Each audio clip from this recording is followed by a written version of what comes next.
Here are the 3 things that I help my clients with to help them peacefully move on. So you can use it too to help you peacefully move on. So the very, very first thing that we focus on is the belief in themselves. So believe in yourself. Why? Because if you don't believe in yourself, who will, right? And so the thing with beliefs is that whatever we believe to be true becomes the blueprint of how we think, act, and behave. And it is the blueprint of who we become and who we perceive we are at the core identity level. It is through our beliefs that really we tend to believe or we tend to have this perception in our minds as to who we truly are. So the belief in themselves comes first, because if they don't believe in themselves and their ability to move on, if they don't believe in themselves to be able to do the necessary action steps to help them live a meaningful life without that person, if they don't believe in their ability to stay gone and not go back to an unhappy relationship, if they don't believe in themselves that they can do it, that they are a badass, that they even at this time can heal and still show up for their business, then it's just not going to happen, right? Because it's not in the blueprint, right? And so that's why subconscious rewiring is super powerful. And this is the method that I use with my clients, because at the core, deep subconscious level, it helps them to truly believe in themselves by removing all of the old patterns, programming, conditioning, and the beliefs that weren't even theirs to begin with in the past, that they're still holding on to, that are preventing them from moving on from their ex-partner. So the belief work definitely comes first, because this is one of the things that really to the core allows them to naturally just act and trust themselves and trust their intuition and really just be okay with anything that happens. And the belief in themselves also allows them to develop that resiliency to keep going no matter what, to keep going despite having all of these feelings. And not only that, know exactly what to do with those feelings, which really just leads us to the next thing that we work on. Number 2 is to find their best way to coach themselves.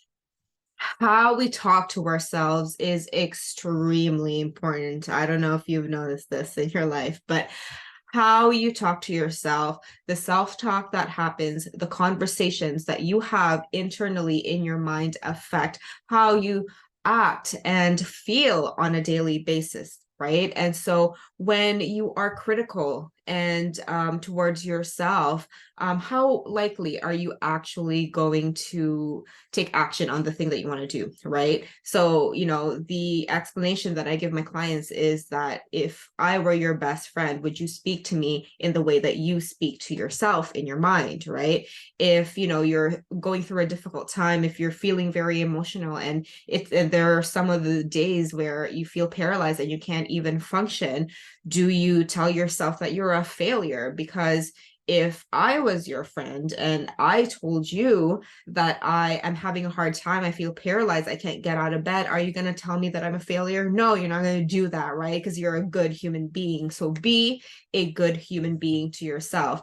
And really, at the same time, it is also this balance, right? Because sometimes we can go all the way to that one spectrum and just be overly compliant. It's that balance of coaching, right? It's being able to call yourself out on your bullshit. You know that when you're making excuses versus when it's actually valid for you to rest, right? Because rest is also very important, but at the same time, have that balance in being able to motivate yourself enough to take action even though you don't feel like it. It's being able to determine what that best looks like for you, because it's gonna be different for every person, right? How we talk to ourselves is intimate, and it's very personalized to us. So I help them figure that out themselves.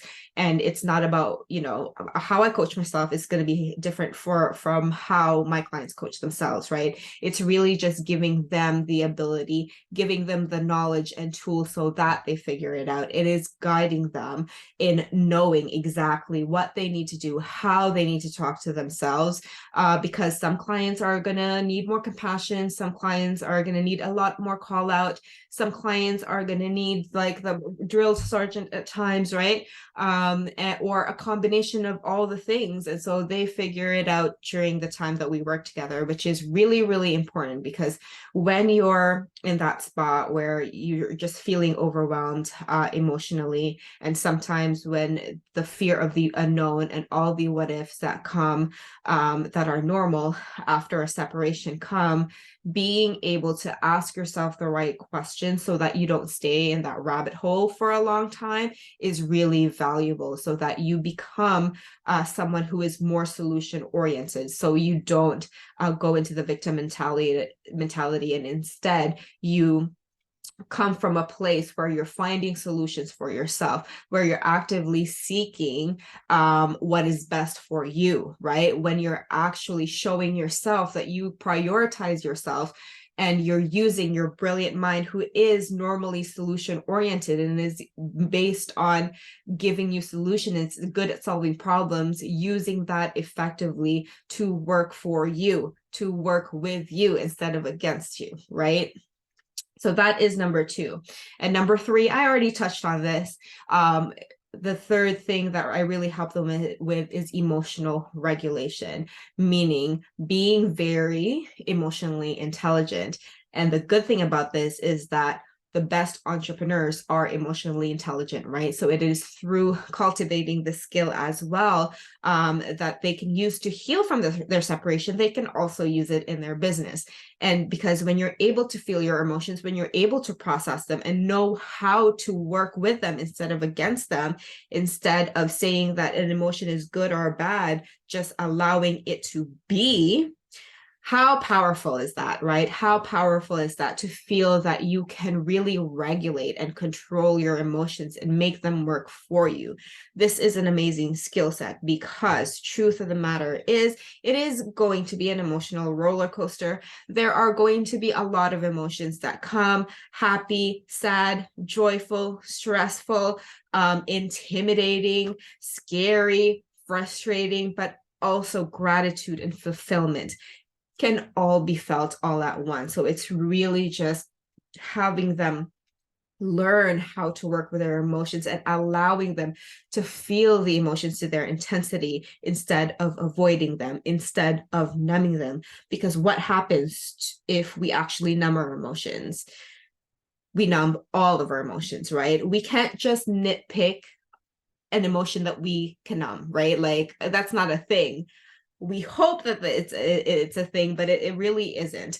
When we numb our emotions, we may think that we're just numbing the distressing emotions. What we're actually doing by numbing emotions is that we're numbing all of it. It's kind of like getting anesthesia, right? If you're given generalized anesthesia, you cannot feel anything: happy, sad, good, bad. You cannot feel any of it, right? So we are actually doing ourselves a disservice by avoiding and numbing our emotions, because although it is effective for numbing the distressing emotions, we are also numbing our ability to feel happy, to feel grateful, to feel fulfilled, to feel unstoppable. We're also stopping ourselves from feeling those good emotions. Well, they're not good, but those pleasant emotions to their entirety. And so by doing these 3 things, by helping them believe in themselves to create that blueprint of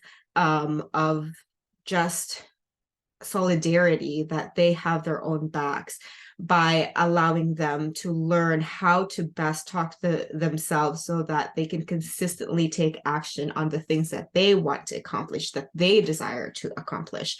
and by allowing them to use their emotions to their entirety for their benefit, to become emotionally intelligent, that not only helps them in their relationships but in their business, they become these forces of unstoppability, right? They just kick ass.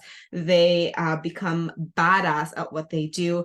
And this can happen for you too, right? When you know exactly how to do this and how to make them work for you, then you'll know when's, we all have blind spots. So that's why it's super important to have someone point these things out, right? Point where we don't believe in ourselves, point how we are being an asshole to ourselves, point us out when we're avoiding the emotions. That's why having coaches and mentors are very, very useful, because we can get to the place where we want to be to peacefully move on faster. And by doing all these things, by knowing exactly how to do them to work for you instead of just following a template, just makes a world of a difference in their recovery, because it's not just about checking all the things and trying to do all the things. It's about knowing what exactly to look for, knowing what feedback it is to look for, knowing what questions to ask yourself, which is exactly what I help my clients with. So I hope this helps. Let me know what you thought in the comments below, and I will see you soon.